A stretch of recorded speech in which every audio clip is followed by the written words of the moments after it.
Păi de ce mi-ai dat telefon? Să ce? Să te mai scot din casă. Păi hai scoate-mă în casă.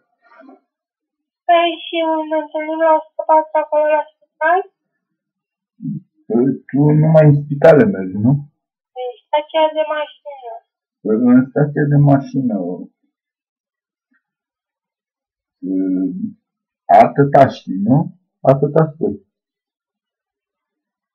Da.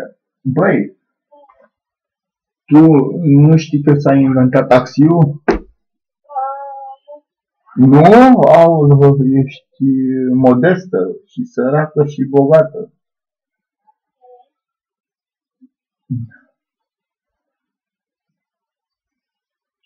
Băi, n-ai. Pa!